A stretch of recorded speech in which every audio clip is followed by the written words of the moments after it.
It was a quiet morning in the 17th century. You awake, not to the sound of buzzing alarms, but to the distant crowing of roosters and the gentle light spilling through wooden shutters. You lie on a straw mattress, the linen sheets slightly rough against your skin, the air heavy with the scent of old timber and last night's hearth. The room is modest, the walls wooden, the floor packed earth. In the corner, a pitcher of water, not for drinking, not for bathing, but for rinsing one's face, perhaps. This is how a new day begins. You do not rise and bathe. No bathing. Full immersion in water is a rare occasion. For most people of your time, it happens once or twice a year. Not because cleanliness is unvalued, but because water itself is feared. It is believed that warm water opens the pores, and open pores invite illness, bad humors, miasma. To bathe is to expose oneself to risk, so you reach instead for a fresh linen shirt, believing that changing undergarments is just as effective as bathing. Part 1. Washing without water. In the 17th century, waking up did not mean stepping into a hot shower. Instead, you would rise from a straw mattress, brush the dust from your linen shirt, and reach for a clean set of undergarments. That was your bath. Changing into something fresh. Most people did not bathe regularly. In fact, many feared. It was believed that warm water could open the pores and allow sickness to enter the body.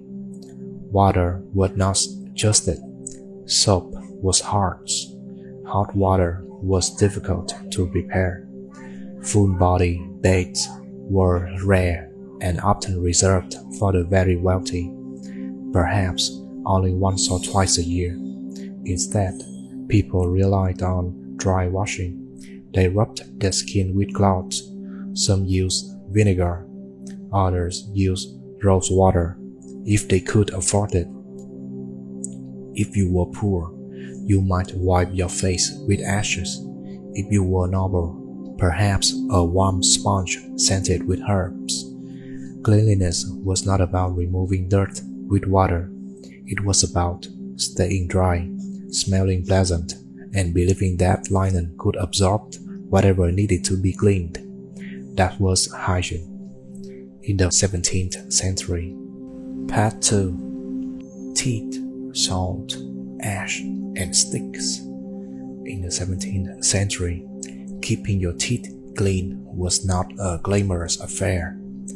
There were no toothbrushes in every home, no minty paste in shiny tubes, and certainly no trips to the dentist for regular cleanings. Instead, people relied on much simpler means.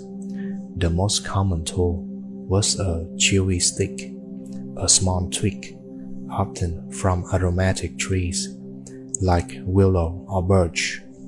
One end would be chewed until it frayed into soft fibers. This frayed end was then used to scrub the teeth and gums. There were no toothpaste brands. Instead, people used what they had: ashes from the hearth, mixed with water or vinegar, or common salt, rubbed directly onto the teeth. Some ground up oyster shells or chalk, forming gritty paste that could scrub and sometimes scratch. If you were wealthy, a member of the noble class, you might own a primitive toothbrush, a slender piece of carved bone with horsehair bristles tied in bunches, rare, fragile, expensive, reserved for the vanity tables of nobles and their private chambers, mouthwashed. Some used wine, others strong herbal infusions or cold water rinses. A few brave souls gargled with vinegar, hoping to kill off whatever lingered. But none of this was regular. There was no daily ritual, no morning and night, no awareness of plague or cavities. Toothaches were common. Rot was inevitable. When pain became unbearable, the only solution was to pull the tooth quickly, often without much ceremony. Yet, it portrays of the time people still smiled, tightly, carefully, or not at all. Because in 17th century, a clean mouth wasn't about sparkle, it was about survival. A twig, some ash, a pinch of salt, and a little bit of luck. Part 3. Hair and the powdered wig. In the 17th century, hair was rarely washed. Soap was too harsh, water was distrusted, and warm baths were a luxury few could afford. So instead of washing, people powdered. Men and women alike would cover their hair with a fine dust made from wet flour or crushed starch. Sometimes they added dried lavender or rosemary to give it a pleasant scent. The goal was simple: absorb oil and mask any smell. If your hair grew too wild, you didn't cut it, you covered it. Thus, the powdered wig was born, massive, curled, carefully styled, a symbol of wealth, class, and hygiene avoidance.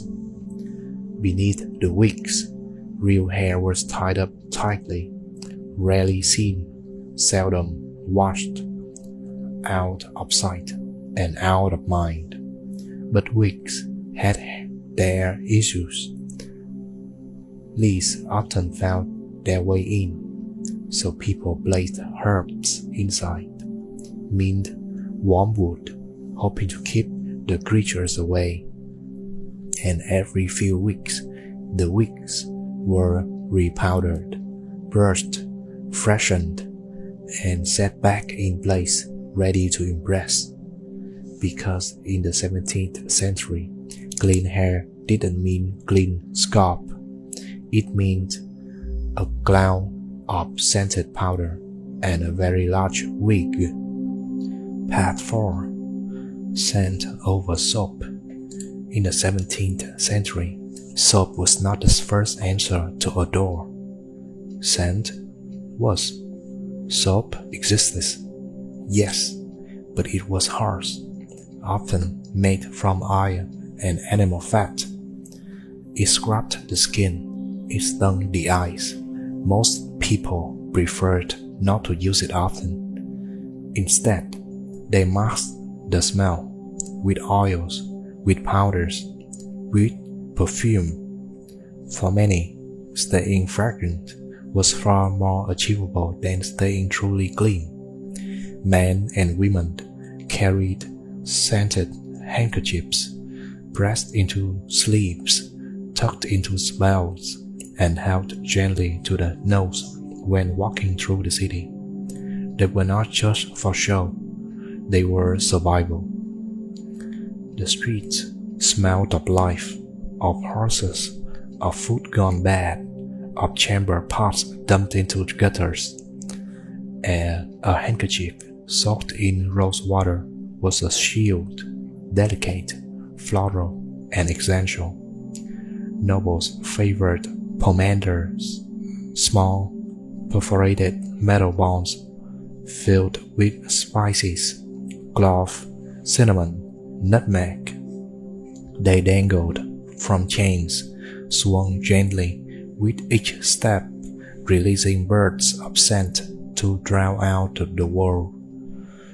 The wealthy perfumed their wigs, their clothes, even the linings of their coats. A pleasant scent meant wealth, refinement, and distance from the laboring classes. But even the poor had their ways. A sprig of lavender tucked into a bonnet, a small pouch of dried herbs tied into the waist. Simple devices in a world full of smells. In the 17th century, to be clean was a struggle. To smell clean was the next best thing. Part 5. Linen, the fabric of cleanliness. In the 17th century, linen was not just a fabric, it was a philosophy of hygiene.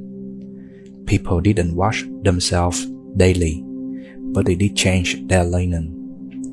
Linen shirts, chemises, and undergarments were worn close to the skin. They were soft, breathable, and, most importantly, absorbent. They soaked up sweat, dirt, and oils. So, naturally, changing into fresh linen what felt like starting over. It was believed that if your linen was clean, you were clean. The body could remain untouched, but the cloth, freshly laundered, spoke of purity. Laundry itself was no easy task. Women boiled the linen in copper pots, scrubbed it with wooden paddles, hung it in fields to dry, and bleached beneath the sun. It took time, strength, fire, water, soap. Yet, people did it, because linen was sacred. The wealthier you were, the more linen you owned. Some nobles changed 3 or 4 times a day, not because they needed to, but because they could. Clean linen became a quiet symbol, a mark of status, of effort, of dignity. To wear white was to wear cleanliness. And so, in a world where full-body bathing was rare, a fresh shirt in the morning was as close as many ever came to feeling truly clean. Part 6. Shaving, trimming, and tiny rituals. In the 17th century, grooming was quiet. There were no electric razors, no scented gels, no morning routines with 12-step products. Shaving was done with a blade, a straight one, cold, sharp, and slightly terrifying. Men often shaved themselves slowly, carefully, with a tin mirror, if they had one. But mirrors were expensive and distorted, so many adjusted their hands and hoped for the best. Barbers doubled as surgeons. You could get a tooth pulled and a bird trimmed in the same chair.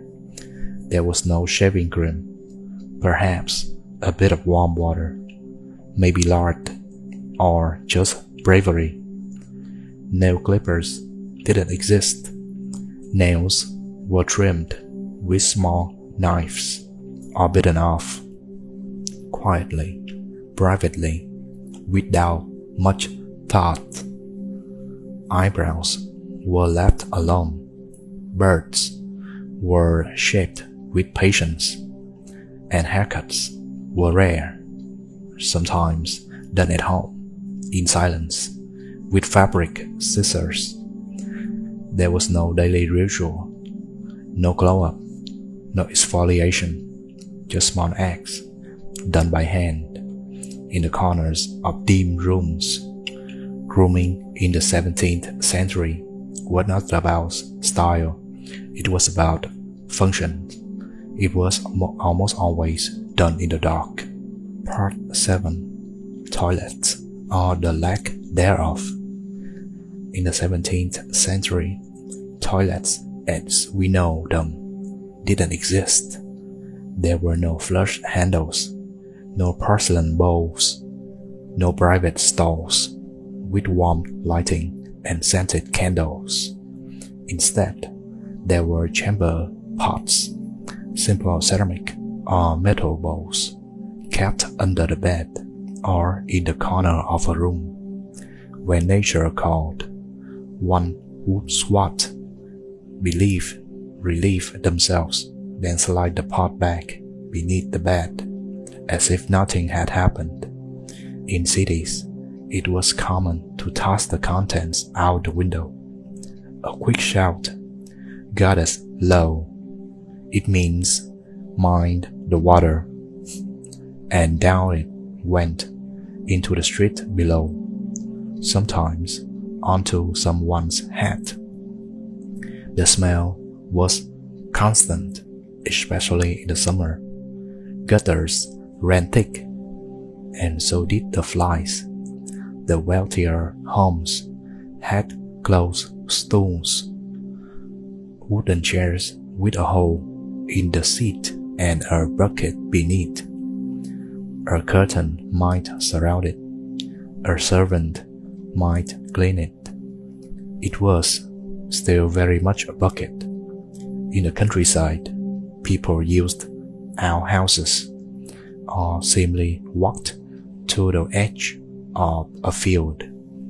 There was no toilet paper, just rags or hay or whatever nature provided. To relieve oneself was not a moment of peace. It was something done quickly, quietly, then covered, forgotten, and moved on from. Because in the 17th century, privacy was rare, and plumbing was centuries away. Part 8. Meals and Manners. What they ate and how. In the 17th century, meals were simple and often repetitive. For the poor, food was what you had, not what you wanted. A thick slice of dark bread, a bowl of pottage, a stew made from grains, vegetables, and, if you were lucky, a bone. Meat was rare, fresh fruit a luxury, sugar almost unread up. Breakfast was not a meal, just a piece of bread, maybe dipped in ale or thin broth. Lunch, called dinner, came in the middle of the day. Supper was smaller, a final bite before darkness. The wealthy ate better, but not always more comfortably. Their food was rich, heavy, and spiced, not for flavor, but to cover the taste of aging meat. Forks were new and not fully adjusted. Most people still ate with knives and their hands, sharing a change, a flat, stale piece of bread used as a plate. At a table, manners matters, especially for nobles. Don't wipe your hands on the tablecloth. Don't pick your teeth with your knife. Don't belch unless you were in France. People didn't eat alone. Meals were social, communal, noisy. There was no snacking, no fridge. What was served was what you got, and still every bite was earned by fire, by labor, by time. Because in the 17th century, food was not just nourishment, it was survival, ritual, and rhythm. Part 9. Beds, blankets, and how people slept. In the 17th century, Sleep was different. It came earlier, it came colder, and it came in layers. The beds weren't soft. They were sacks stuffed with straw. Sometimes feathers if you were rich. You laid on linen sheets, often rough, often shared. Blankets were made of wool, heavy, not for comfort, but for warmth. The nights were cold, and homes were colder. You didn't sleep alone. Families, even strangers, might share a bed to save warmth. Privacy was a luxury. Space was rare. People went to bed early, just after sundown. Candles were expensive. Wood, precious. Why stay awake when there was nothing to see? And sleep came in two parts. First sleep, a few hours of rest, then a quiet waking. Some prayed, some woke, some simply sat in the dark. Then came second sleep, a return to dreams before dawn. There were no alarms, no clocks. You woke up with the roosters or the cold. To sleep was not an escape. It was a pause, a stillness between labor and light, between one day and the next. Part 10. Hitting the home, fireplaces, and cold feet. In the 17th century, winter was not something you escaped. It was something you endured. Homes had no central heating, no radiators, no vents, no insulations. Warmth came from one place, the hearth. A fire, small, smoky, burning in clay or a stone fireplace. If you had wood, and wood was work, you chopped it, hauled it, then burned it slowly, carefully, hoping it would last the night. Families huddled close to the flames, not for comfort, but for survival. Rooms far from the fire were left cold, and the cold meant danger.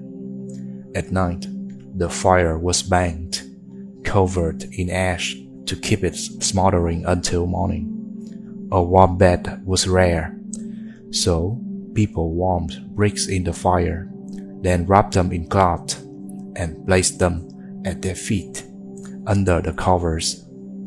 Hands were kept in sleeps, feet layered in wool, the breath often visible indoors. There were no thermostats. If it was cold, it stayed cold. You dressed for bed like you dressed for snow. And yet, in the stillness of firelight, there was a kind of quiet peace.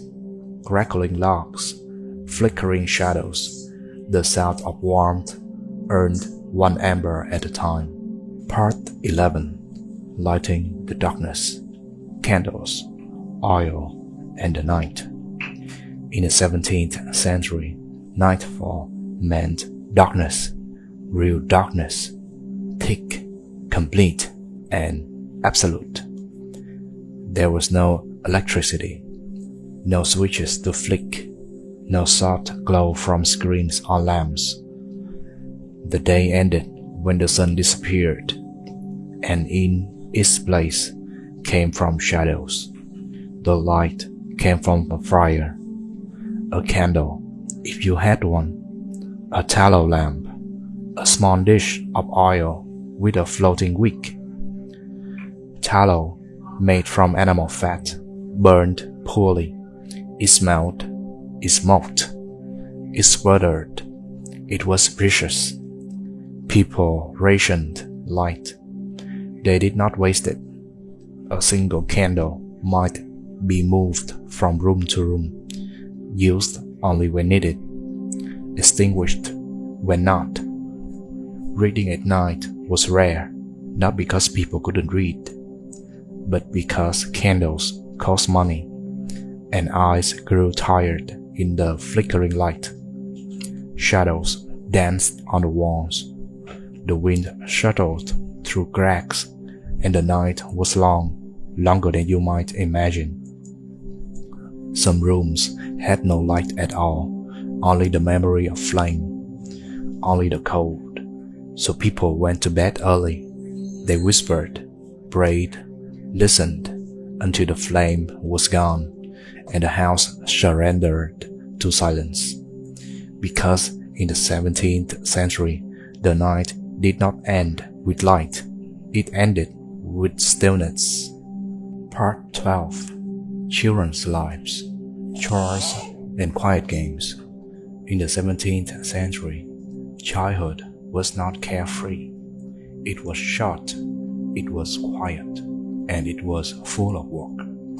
There were no toys with batteries, no classrooms with desks, no long holidays. If you were a child, you walked, you helped carry water, you fed the chickens, you swept the floor, you stirred the soup. You learned by doing, not by reading. If your family was poor, school was not an option. Your education came from watching your parents, your older siblings, your neighbors. Some children started work as servants before they turned 10, but still, there were moments of playing, simple, gentle games, a hoop and stick, a carved doll made of cloth and straw, stones turned into a counting game, voices kept low, laughter tucked inside. There was no loud music, no screens, only the rhythm of life. Work, rest, work again. And at night, children slept beside parents for siblings. Blankets were shared, stories were whispered, and dreams belonged to those who finished their chores, because in the 17th century, being a child didn't mean being idle. It meant being small in a world already too big. Part 13. Clothing layers, what they wore and rewore. In the 17th century, getting dressed was not a fashion statement. It was a ritual, a necessity, and a matter of layers. People wore wool, they wore linen, and if they were lucky, a bit of leather or silk. But there were no zippers, no elastic, no fast fashion. Clothes were made by hand, slowly, carefully, and meant to last for years. You didn't have many outfits. You had one, maybe two, and so you layered. First, a linen shirt, long, loose, often used as sleepwear, underlayer, and towel, all in one. The stockings, woolen, itchy, held up with ribbons or string. Over that, breeches or skirts, wool again, thick, durable, then a waistcoat, a bodice, a cap, a shawl. Each layer added warmth. Each piece was reused, repaired, passed down. Undergarments were changed more often, outer garments less so. A coat might go months without washing, and shoes, leather, heavy, stiff, often handed down until they cracked. Colors were muted, earth tones, browns, dull reds and blues, unless you were wealthy enough for dye. Clothing wasn't just worn, it was lived in, slept in, walked in, because in the 17th century, you didn't ask what to wear, you asked what still fit, what wasn't torn, what could last another winter. Part 14. Washing clothes, rivers, ash, and patience. In the 17th century, laundry was not a chore. It was a task, a ritual, a full day's labor. There were no machines, no detergents, no gentle cycle. Clothes were washed by hand, slowly, painfully, and not very often. First, the water. You had to fetch it from the well or a stream, bucket by bucket, cold and heavy. Then the soap. There was no perfumed powder or liquid. There was lye, a hashed mixture of ash and fat. It burned the skin, it stung the eyes, but it cleaned.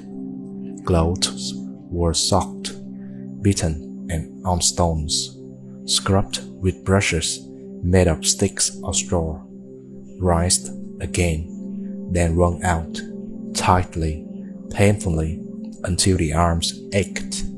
Drying? There were no dryers, just rope, trees, stones, fences, and the wind if it came. Whites turned gray, colors faded, fabrics wore thin. Laundry day was rare, once every few weeks, and for some families, once a month. People didn't expect clothes to be spotless, only wearable, only dry, because in the 17th century, cleanliness was not about perfection, it was about effort, ash, water, and patience. Part 15. Food preservation, salt, smoke, and cellars. In the 17th century, food wasn't always fresh. It couldn't be. There were no fridges, no plastic wrap, no freezers humming quietly in the night. If you wanted to eat, you had to plan. You had to prepare. You had to preserve. Salt was precious. It pulled the moisture from the meat, kept fish from rotting, and stung the hands of those who packed it. Curing took time. Meat was rubbed with salt, wrapped, hung, and dried, sometimes smoked for hours, even days, over low fires in dark sheds. The smoke gave flavor, but more than that, it gave survival. Vegetables were pickled, stored in vinegar, sealed in jars or buried in cool cellars. Roots kept longer in straw. Apples lasted weeks in barrels. Nothing was wasted. Old bread became broth. Bones were boiled, and every piece of meat, liver, tongue, fat, had a purpose. In the colder months, cellars became lifelines. Stone rooms beneath the house, cool and damp, lined with shelves of preserved food goods, salted herring, jams of jam, hanging sausages, and hope that it would be enough. Because in 17th century, eating wasn't just about hunger, it was about preparation, about knowledge, and about trust in salt, in smoke, in the steady chill of earth below. Part 16. Drinking water, wells, ale, and safer options. In the 17th century, drinking water wasn't always safe. It wasn't just that. It could make you sick, and sometimes it did. Wells were dug by hand, deep, dark holes lined with stone. But even the cleanest well could be spoiled by runoff, rot, or something you never saw. Rivers and ponds were worse, used for washing, for animals, for waste. So people turned to other things. Ale, small beer, brewed at home, weak in alcohol but boiled, and therefore safer, Even children drank it. It wasn't about getting drunk. It was about not getting dysentery. Cider, buttermilk, even watered down wine. Water was for washing, not always for drinking. If you were lucky, your home had a rain barrel, cleaner, but not perfect. And when thirst came in summer, you drank what you had, what you boiled, what didn't smell strange, because in the 17th century, a glass of water wasn't simple. It was a risk, a choice, and often a compromise. Part 17. The village soundscape, bells, birds, and bare footsteps. In the 17th century, silence was never truly silent. There were no engines, no phones, no hum of electricity in the walls, but the world was not quiet. It was filled with texture, with rhythm, with life. You might wake to the clucking of hands outside your window, the lowing of a cow, the creak of wood as the wind stirred the shutters, then the church bell, low, echoing, calling the village to pray or to work or to market. Footsteps, bare, slow, careful, on packed earth roads. The shuffle of skirts, the clatter of wooden clocks.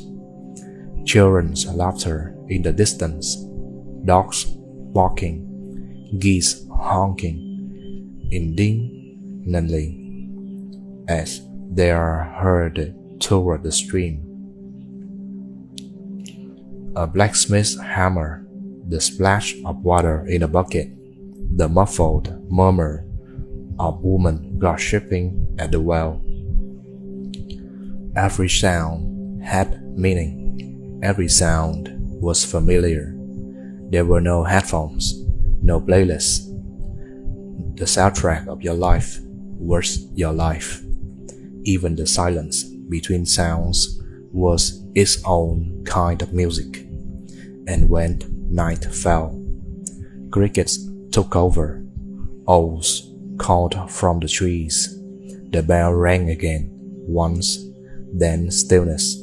In the 17th century, you didn't listen to noise. You listened to the world. Part 18. Daily rhythms, sunrise, work, and waiting for winter. In the 17th century, time was not kept by the ticking of clocks.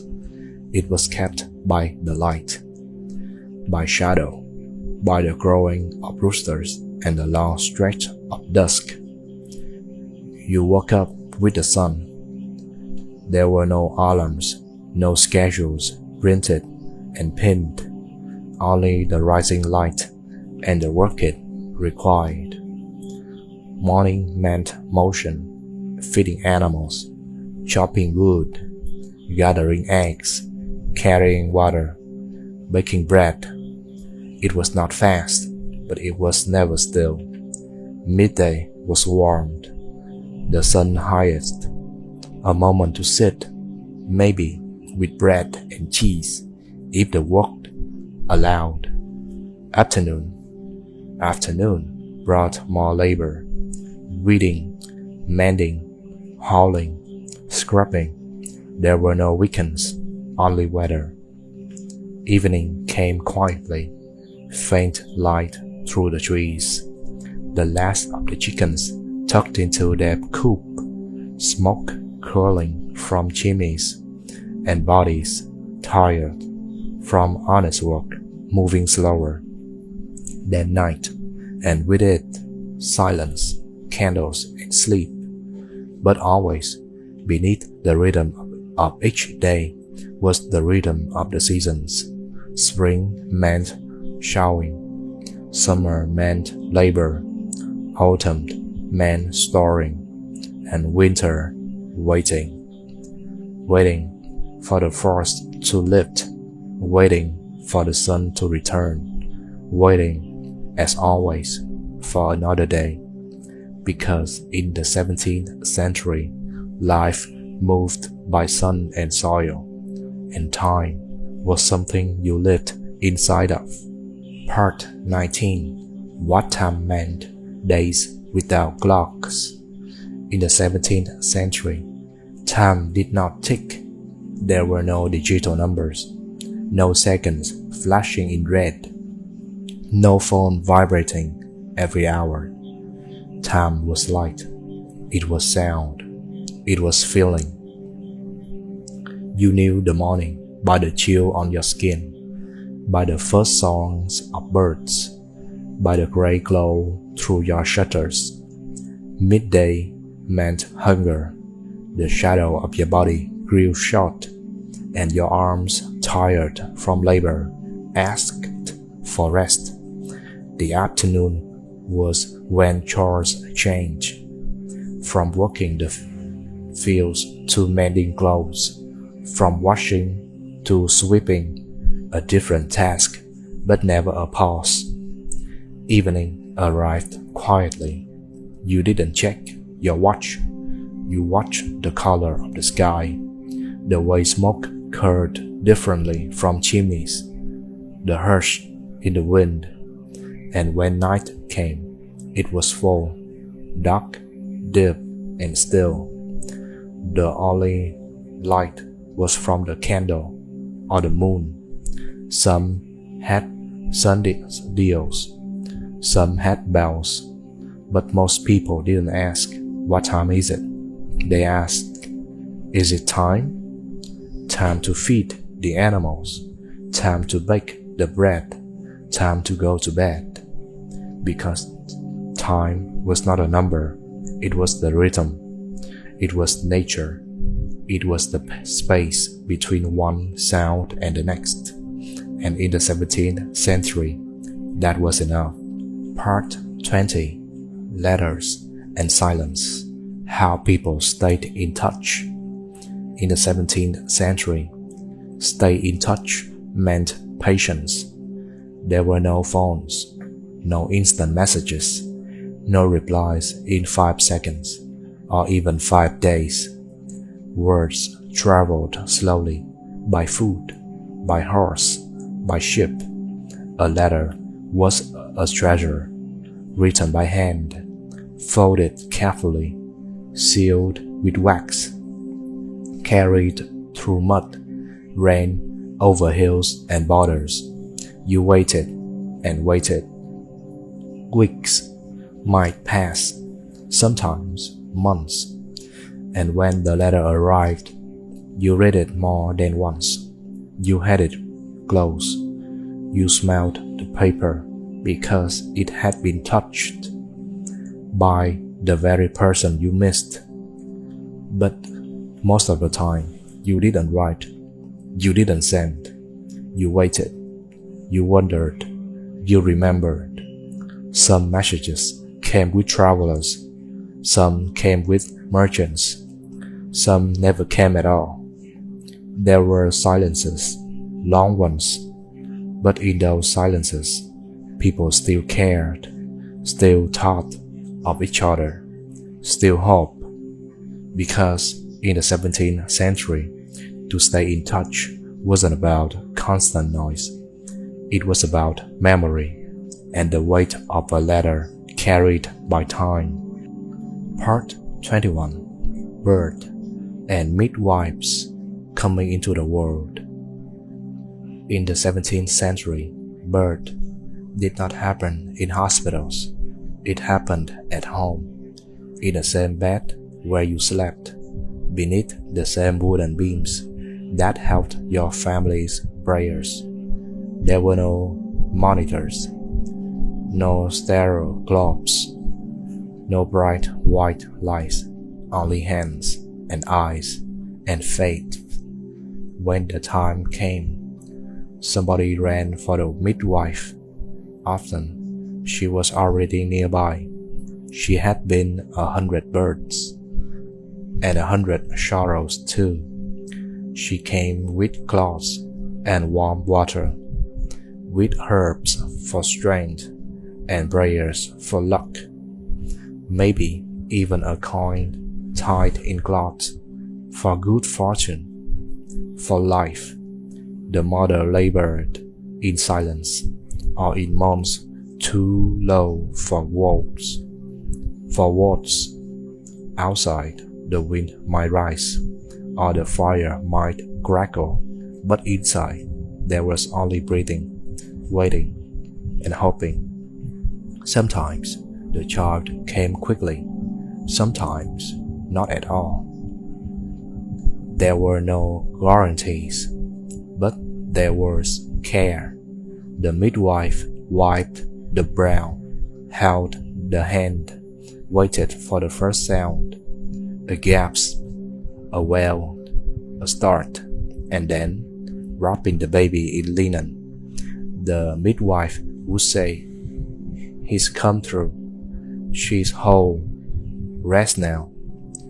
And so began a new life, not with fanfare, but with whispers, with steady hands, with water warmed by fire, by breath carried through centuries.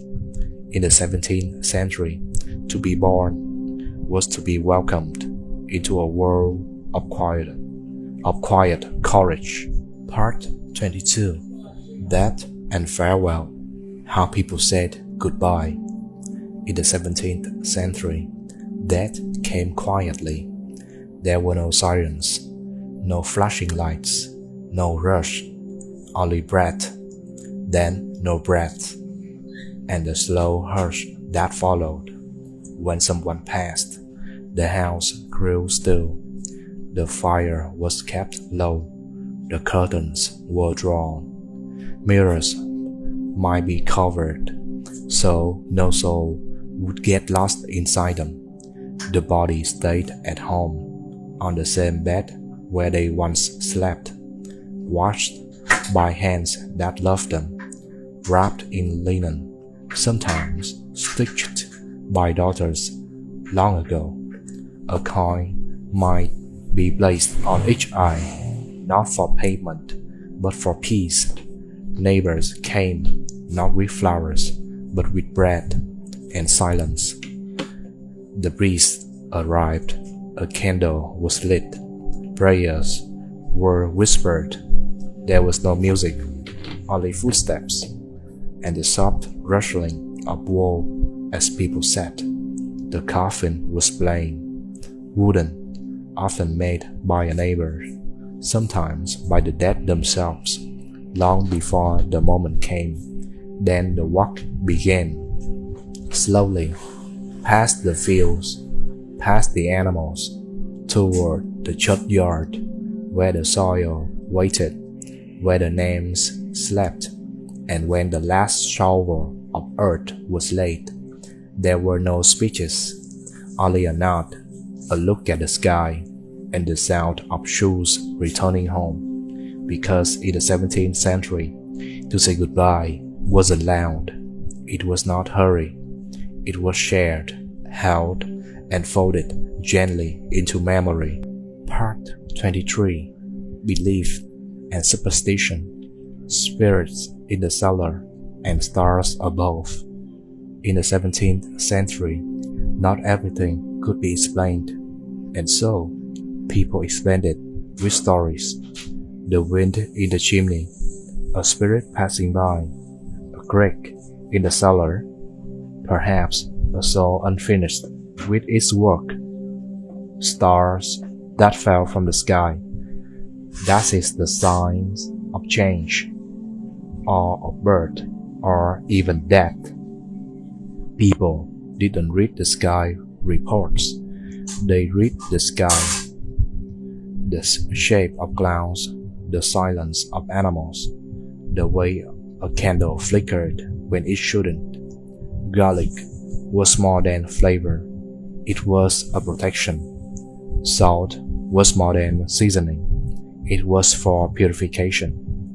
Nails hammered into doors could keep out bad luck. A broom placed upside down behind the door could stop a visitor from overstaying, and shoes, old shoes, were sometimes hidden inside walls to trap witches. If your cow gave no milk, maybe someone cast the evil eye.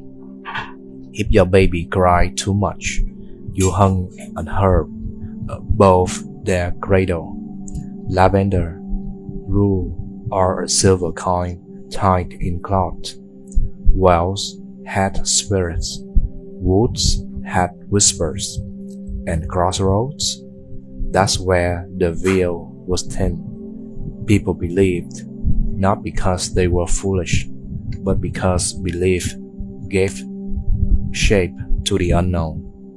There was comfort in it, in the rituals, in the signs, in looking at the stars and thinking they were speaking to you. Because in 17th century, when night was deep and the world was quiet, a little superstition felt like protection. Part 24. Courtship and Marriage. When eyes meant everything.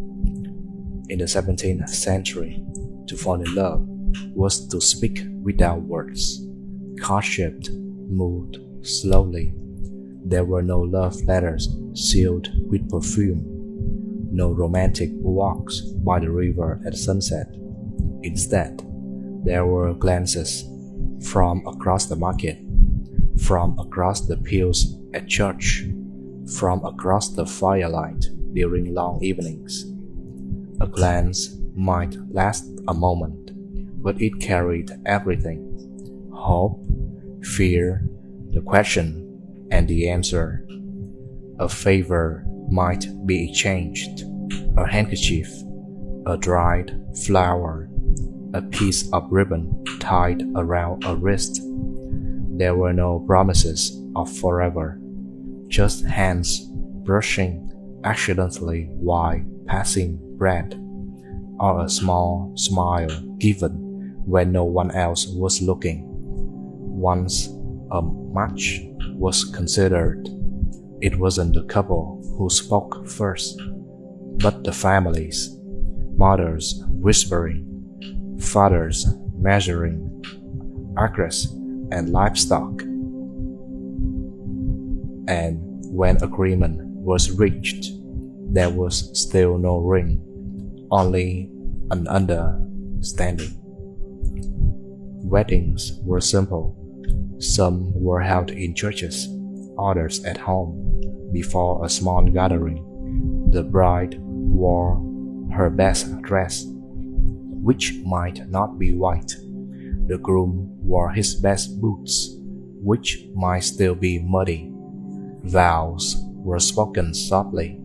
Bread was shared. Wine was poured. And after that, they simply began. There was no honeymoon, only work and warmth and learning each other through years of silence, storms, and small joys. Because in the 17th century, to love was not loud. It was quiet, patient, and seen mostly in the eyes. Part 25. The Village Fair. Music, bread, and muddy boots. In the 17th century, if you wanted music, you didn't press play. You waited for the fair once a year, or maybe twice. The village walked to the different rhythm. The scent of baking bread drifted farther. The roosters crowed earlier, and people rose with a little more purpose in their step. The village fair was not grand. There were no fireworks, no painted stages, no coin-operated rides, but it was joy in pieces. Stalls were set up with cloth and string, old boots laid out like treasure, wooden toys, turnips stacked like pyramids, a ribbon here, a carved spoon there. Children tucked sleeps, or sweetmeats. Men traded stories louder than usual. Women compared stitching, spices, and sometimes glances. And the music, fiddles, flutes, and the tapping of soles on packed earth. Not trained musicians, just neighbors. A boy who could hum, a girl with a reed pie, a man who tuned a dulcimer 3 winters ago and still remembered how to play. Dancing was simple, spinning, laughing, mud on shoes. No one's care. It was the fair. You might meet someone's eyes. You might buy a cake. You might lose a coin or not mind. But sunset, the storms came down. Leftover bread was shared. Music faded to humming, and the square once full grew still again. But in dreams, that night, many remembered the songs and the way the lanterns flickered like stars, because in the 17th century, a fair wasn't just a celebration, it was a memory, waiting to be held in quiet hours for the rest of the year. Part 26. The Traveling Peddler. Stories, Needles, and News. In the 17th century, news did not arrive in envelopes. It walked, sometimes with a limp, sometimes humming, always carrying more than just goods. The traveling peddler came not every day, but when they did, people noticed. Their cart creaked, their cloak smelled of dust and distant fires, and their eyes had seen cities most villagers would never know by name. They brought ribbon and pins, combs carved from bone, buttons like polished stones, and thread in colors you didn't know existed. But more than that, they brought stories of a town swallowed by floodwaters, of a queen who wore pants, of a beast seen near the mountains, of a baker's boy who ran away and became something greater. The peddler would sell you a thimble and tell you what harvest looked like 3 villages west. He'd offer a new spoon and tell your children a rhyme they'd never forget. For a moment, the village shifted, eyes turned outward, imaginations stirred. You might bite nothing, but you'd listen, and maybe that night your dreams would wander farther than the nearby fields. Then one day the peddler would leave. No one ever knew where they slept, or if they ever truly stopped walking, but their stories stayed, sewn into quilts, whispered at the wells, passed down at firesides long after the burdens rusted away, because in the 17th century, the traveling peddler didn't just sell things. They carried the world in a sack and a voice. Part 27. Illness and Healing. Herbs, Bloodletting, and Hope. In 17th century, sickness wasn't rare. It was a part of life. It arrived quietly, in a cough that didn't leave, in a child's pale cheek, in a chill that candles could not drive away. Doctors were far and few. If they came at all, they brought metal tools, leeches, and serious eyes. Most healing began at home. Grandmothers knew which herbs to steep. Willow bark for pain, chamomile for sleep, yarrow to stop bleeding, and mint for almost everything, and poultice made from boiled roots, a cloth soaked in vinegar, a whisper to God while tying dried rue above the door. Sometimes there were bloodletting, a shallow cut, a bow to catch the bad humors.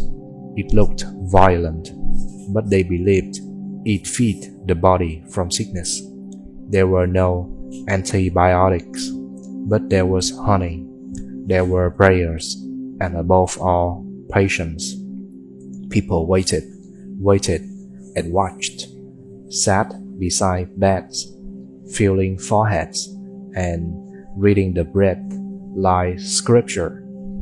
They listened for change, a longer sleep, a clearer eye, or the sound of a spoon finally stirring porridge again.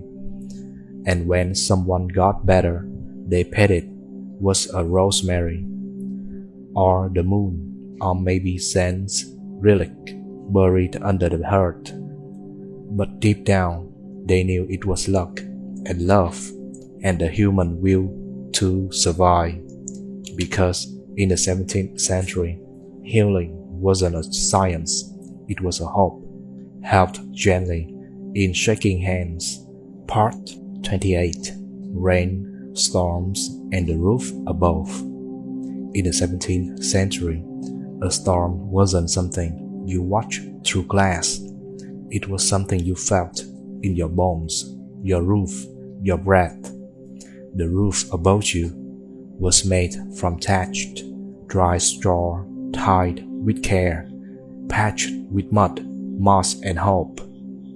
When the rain came, you'd hear it long before you saw it, a low hum beyond the hills, then a sudden chill, a shift in the air that turned the fire inward and made people pause mid-sentence, and then the sky cracked open. Drops hit the thatch like fingers drumming, not gently, rhythmic, insistent. A storm wasn't background sound, it was a presence. Families gathered close, not for fear, but because the wind whistled through cracks in the wall, and someone had to hold the shutters closed. The children would whisper, the elders would hum, the still would simmer longer, and the rain, it would speak. It spoke of time, of waiting, of crops drinking deep and roads washing thin, of roofs that leaked in only one place if you were lucky. If lightning came, you crossed yourself. If thunder rolled, you counted the seconds and hoped it passed far from the barn. But there was peace too, in the hearse after the first strike, in the way the candlelight flickered softer, in the smell of wet earth through the door frame. And when it ended, you would step outside, barefoot, feel the world cooled and reborn, the mud between your toes, the trees dripping, the air clean. Because in the 17th century, to weather a storm was not to wait for it to pass. It was to sit with it, to breathe with it, and thank the roof for holding on. Part 29. Walking and roads, feet, mud, and distance. In the 17th century, going somewhere meant walking. There were no timetables, no carriages, unless you were wealthy, and no smooth cobblestones, only dirt, dust, and mud. The road began at your doorstep and often ended hours later at the next village, the market, or the chapel 2 hills away. You blend your steps with the sun, left at first light, arrived before dusk. Rain changed everything. A dry road could become a swamp by afternoon. Shoes? Not always. Many walked barefoot. Children almost always did. The ground was familiar, cool in the morning, hot by midday, and sharp with stones that knew no mercy. You learned to read the earth. Cracks meant heat. Subnet meant rain. Wagon, ruts meant someone passed before you. Maybe yesterday, maybe last week. The roads were not empty. You'd pass others, farmers with baskets, priests with tired eyes, women balancing bundles on their heads with the ease of memory. Sometimes you greeted them, sometimes you didn't. Sometimes the road was the only quiet place left, and every journey had weight, not just in distance, but in meaning. A visit to a sick friend, a long walk to trade eggs for thread, or the heavy steps of a young man walking to ask for a daughter's hand. You returned with sore feet, mud on your hand, and maybe a story to tell, if you had the breath left to tell it, because in 17th century the world was not far, but every step was earned. Part 30. Seasons and Schedules. How Nature Kept Time. In the 17th century, no one wore a wristwatch. Time didn't tick. It bloomed. It withered. It drifted in with a fog and flew out with the swallows. The day began with light. When the sun rose, you rose. When the sun fell, so did your chores, your voice, and your thoughts. But the deeper time, the rhythm of the year, was not told in minutes, it was told in seasons. Spring was not a date on the calendar, it was the lambs were born. When frost no longer bit your fingers at dawn, when the first shoots broke through soil like hopes. Summer was long days, sweat on your back, breath rising faster, washing drying stiff in the sun. It was hay stacked high and bees drunk on clover. Autumn meant firewood, pickling, drying herbs, and sweeping out the cellar. It was skies turning braes, and air that smelled like endings. Winter was not a season, it was a state of being. It meant silence, layers, soups that lasted days, and stories told by firelight, because the wind outside sounded like it was searching for a way in. Holidays were tied to harvest, to scents, to cycles. You planted when the earth told you to. You rested when it no longer listened. You didn't ask, "What time is it?" You asked, "What's in bloom? Is the river high? Have the birds come back yet?" Because in the 17th century, time was not on your wall. It was in your hands, in your breath, in your fields. You didn't keep it, you lived with it. Part 31. Footwear, bare soles, the ground below. In the 17th century, you didn't always walk with shoes. You walked with memory, with instinct, with soles that knew the earth like an old friend. Shoes were brushes, made by hand, sticked from leather. If you were lucky, mended and remended, passed down from father to son, from sister to younger sister. But not everyone had them. Not always, not every day.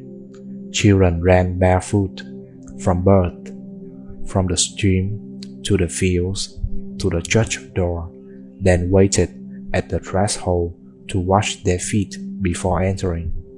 The ground spoke to them, warm soil in spring, cracked mud in summer, cold stone in the chapel, frosted grass under starlight. It taught them where to step, where thorns waited, where nettles slept, where the trail bent just enough to stay dry after rain. To walk barefoot was not shame. It was skill. It was a skill, a resilience. It was knowing how to lift your heel gently through mud, how to feel a nail before it pierced, how to dance without slipping on packed clay. Even those who wore shoes took them off indoors to keep the straw floor clean, or to feel the heart's warmth on their skin, and some, after years of calloused steps, simply preferred the silence between food and soil. Because in 17th century, you didn't always walk above the world. Sometimes you walked with it. Part 32. Firewood and warmth, keeping the heart alive. In the 17th century, warmth was not a switch on the wall. It was a stack of wood, a glowing heart, and the result of long labor. You didn't awake to central heat. You woke up because the fire had died. The air was cold, your breath visible, and the embers only barely alive. Firewood was life. You gathered it all year. Branches in spring, logs in summer.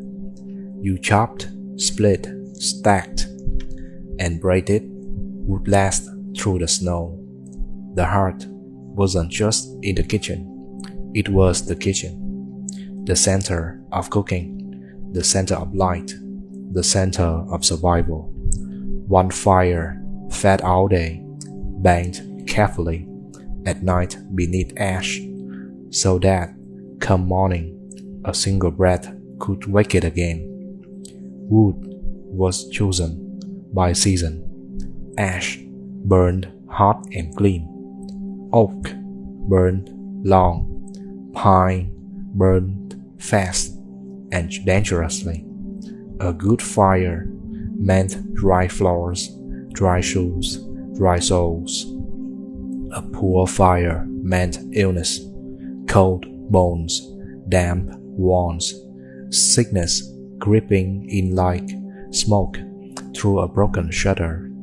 Children were taught not to play near the fire, but also how to tend it, how to build it slowly, feed it patiently, and listen to its crackle like an old friend speaking low. And around that fire, you told stories. You mended clothes. You watched shadows move.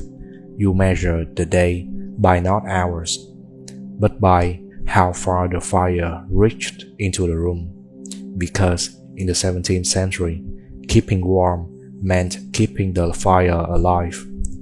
And keeping the fire alive meant everything. Part 33.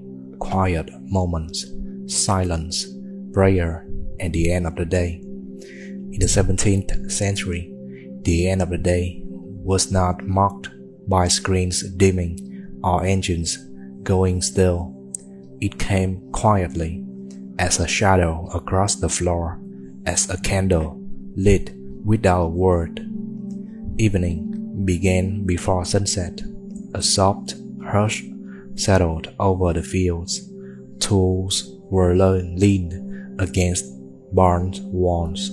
Voices lowered, not from command, but because the world itself seemed to whisper. Inside the cottage, chores slowed. A final sweep of the floor, a bowl raised in silence. hands washed in cold water by dim light. You didn't chase productivity. You prepared for rest. A part of that was stillness. Some families knelt together, their prayers symbols, not for riches, but for continued health, for dry firewood, for the cow to calve safely. Others sat alone and watched the flame dance, or listened to the wind in the thatched. They didn't always speak of what they hoped for. Some hopes were private, shared only with the smoke rising to the beams. Children lay on straw mattresses, blankets up to their chins, eyes open, watching candlelight played on the ceiling, until dreams took hold, and outside, the world went dark slowly. No rush, no alarm, just stars in their appointed places, and the sound of sleep spreading from cottage to cottage like a soft fog. Because in the 17th century, quiet was not empty, it was sacred, it was earned, and it held you gently as one day ended and another waited in silence. Part 34. Dreams and Night Sounds. What lingered after dark? In the 17th century, night was not a gentle pause. It was a presence, a living, breathing thing. Once the candles were out, there was no glow from windows, no hum on machine, no clocks ticking in the dark. There was only what your ears could catch, a breeze rattling the wooden shutters, a mouse skittering in the straw, the low groan of timber settling into the cold. People slept early, not because they were well rested, but because the dark made everything else impossible, and yet the mind stayed awake, whispering in dreams, wandering between the seams of memory and myth. Dreams were not just stories, they were messages, warnings, wishes. Sometimes people woke to tell them aloud, to decode what the moon might have said, or what the dead might have visited to say. The rooster would not growl for hours yet. The fire was only embers, and in that space between yesterday and the day to come, the world became porous. You might hear wolves howling in the distance, or the slow creak of the barn gate, or the silence, deep, pressing, and full of meaning. In towns, the church bells sometimes tolled for the hour. In villages, dogs barked once and went quiet. And everywhere, sleep came not all at once, but in layers. First the body, then the hands, then the heart, then the mind. And when morning returned, you'd wake unsure if what you dreamt had truly ended, or simply stepped back into the shadows, because in the 17th century, night was not empty, it was a mirror, and dreams were the softest voice you heard all day. Part 35. The smell of home. What memory was made of. In the 17th century, you didn't need pictures to remember home. You had the smell of it. Every house carried a scent, unique, familiar, invisible. The nose knew it long before the eyes did. It began with smoke. The heart never fully went out.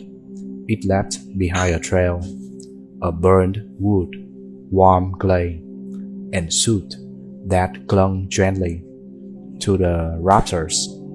There was the smell of linen, fresh from linen, dried in sunlight and wind, sometimes stiff, sometimes soft, always clean, in the way people then understood clean. In the corner, a loaf of bread, still warm, still giving. Its scent was part hunger, part comfort, and part rhythm of daily life. The floors smelled of earth, packed tight, sometimes damp in winter, sometimes dry and cracking in summer, telling time without clock. There was always the smell of hands, of wool from spinning, iron from tools, onions from supper. The scent of herbs hung in the air, rosemary, sage, thyme, not for decoration, but for healing, seasoning, and quiet protection. Even people had their scent, not masked with perfume, but shaped by the life of they lived. A child might smell of straw and milk, a father of sweat and hay, a mother of bread crust and lavender, and outside, wet grass, ash trees in spring, the musty sweetness of a chicken coop. These smells clung to memory, the way smoke clung to wool. They lingered, they followed you even when you left, and years later, and if you caught them again, just once, they could bring everything back, because in the 17th century, memory didn't live in albums, it lived in breath, in scent, and in a small, quiet air of home. Part 36. Hands and work, what they touched and what they made. In the 17th century, your hands were not idle. They were not soft. They did not wait. They stitched and they stirred. They split locks, twisted thread, gathered eggs, and cupped water from the well at dawn. Children learned early how to hold a broom, how to pluck a chicken, how to press dough into shape. Their fingers allowed, followed patterns their parents never wrote down, just muscle, memory, and morning after morning. Hands made everything, clothing, robes, bread, chairs, the roof above your head, and the fire beneath your pot. There were no factories, only people, only hands. A mother's hands smelled of flour and herbs, and father's of sweat and wood sap. A child's of dust and play and catching frogs before supper. They carried baskets, tied bundles, shoveled dirt, wiped tears, crushed herbs between thumb and forefinger to test if they were still good. Sometimes they bled from spinning wheel splinters, from nettles in the fields, from knives dulled with too much use, but hands kept moving. In church, they folded quietly.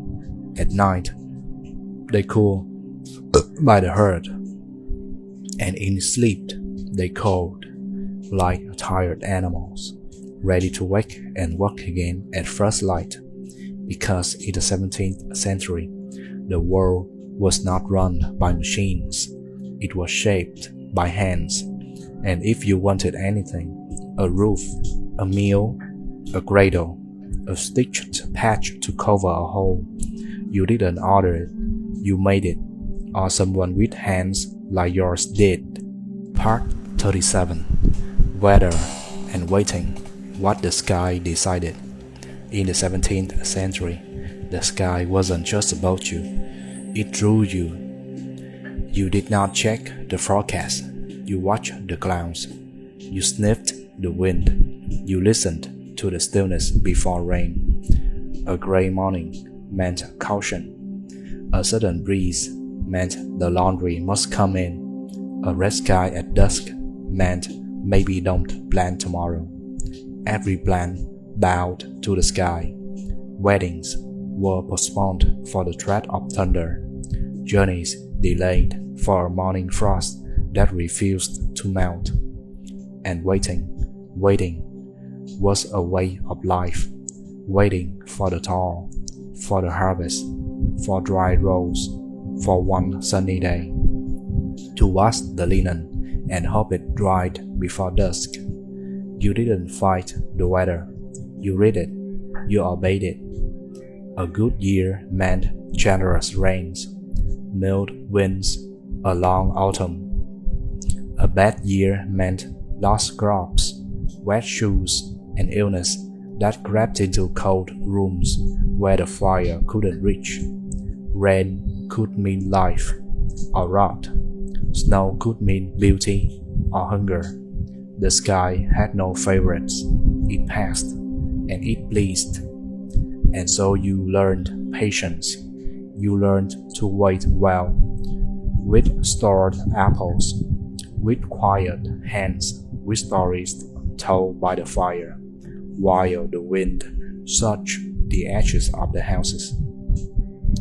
Because in the 17th century, you didn't ask, "What do I want to do today?"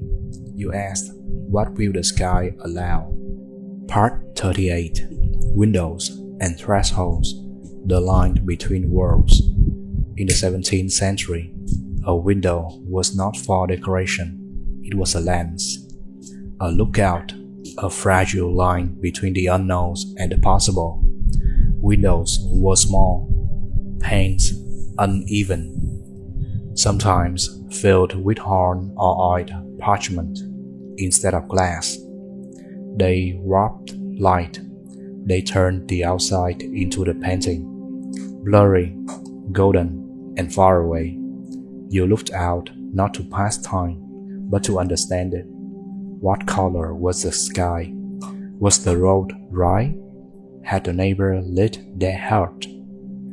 Each glance told you something. And doors weren't just passageway. They were choices. To cross the threshold meant stepping into change, into rain, into company, into uncertainty. Children sat at thresholds to warm their feet. Old men leaned on the frame to rest. Women paused there with basket in hand, scanning the fields for someone late to return.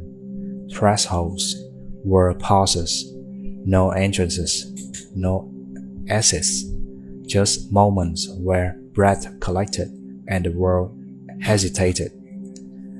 They framed greetings and goodbyes. They caught the first note of a song, the first word of bad news, the first laugh of someone arriving. And always they reminded you, inside was warmth, routine, things you understood.